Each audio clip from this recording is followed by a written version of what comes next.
Sebelumnya perkenalkan, nama saya Nikmatul Khairia. Kalian bisa panggil saya Bu Nikma.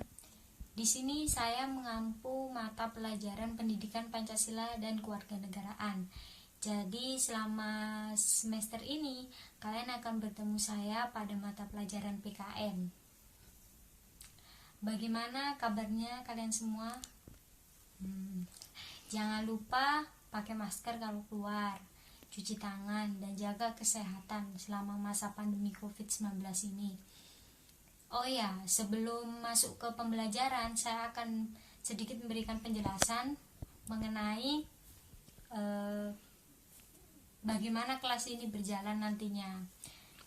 Jadi yang perlu dipahami adalah saya tidak hanya akan menilai kalian dari sudut pengerjaan tugas kalian, tapi bagaimana kalian bisa berpartisipasi dengan baik di kelas ini ke depannya. Yang pertama adalah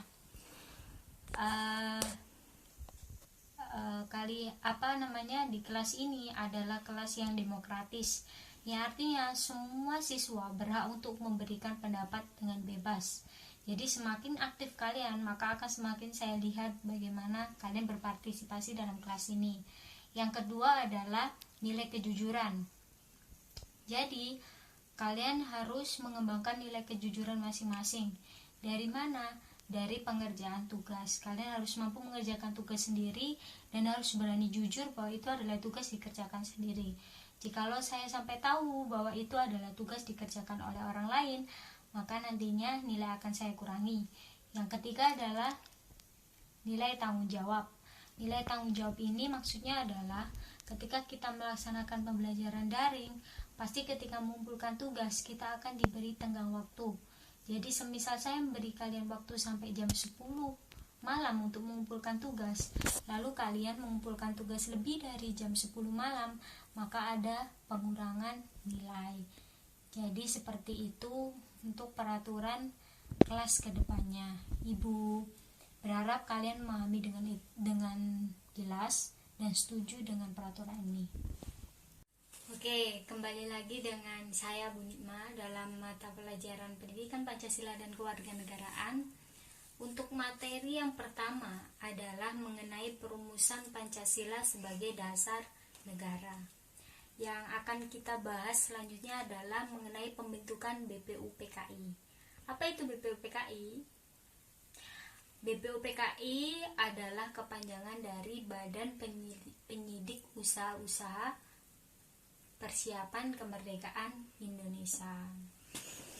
Jadi kita tahu bahwa Indonesia sebelumnya itu dijajah oleh berapa negara?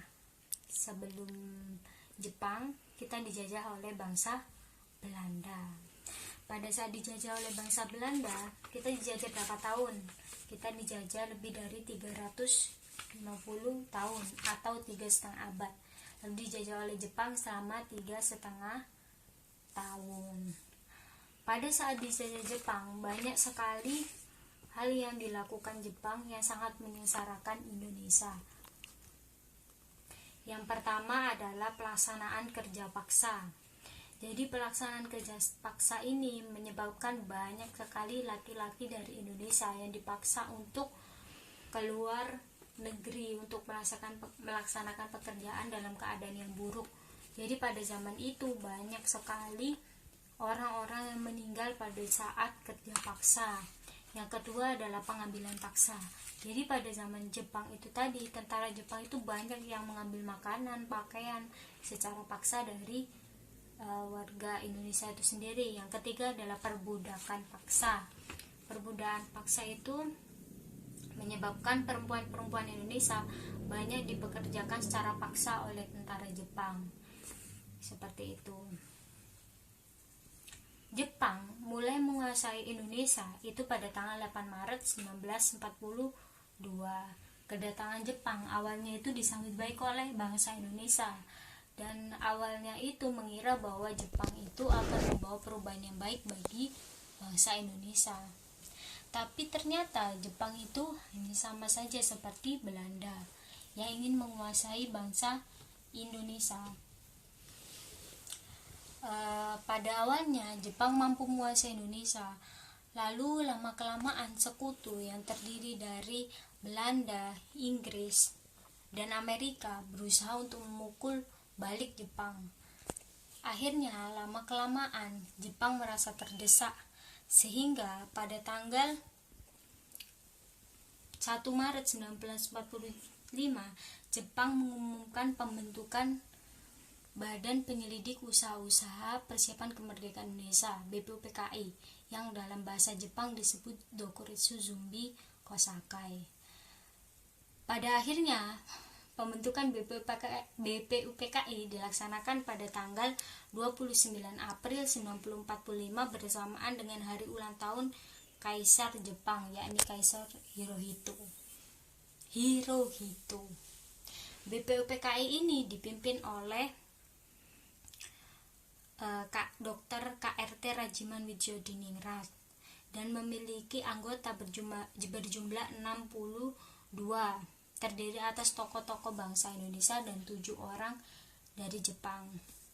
Diketuai oleh Rajiman Wijodiningrat, lalu diwakili oleh 2 orang, satu dari Jepang yang bernama Ichibanashi Yoshio dan satu dari Indonesia yang bernama RP Suroso. BPUPKI ini merupakan janji dari Jepang untuk kemerdekaan Indonesia, karena pada saat itu Jepang sudah terdesak dan merasa butuh bantuan dari Indonesia. BPUPKI ini melaksanakan sidang 2 kali. Yang pertama itu pada tanggal 29 Mei sampai 1 Juni yang membahas tentang dasar negara. Yang kedua adalah pada tanggal 10 Juli sampai 17 Juli yang membahas mengenai Undang-Undang Dasar Negara Indonesia. Seperti itu.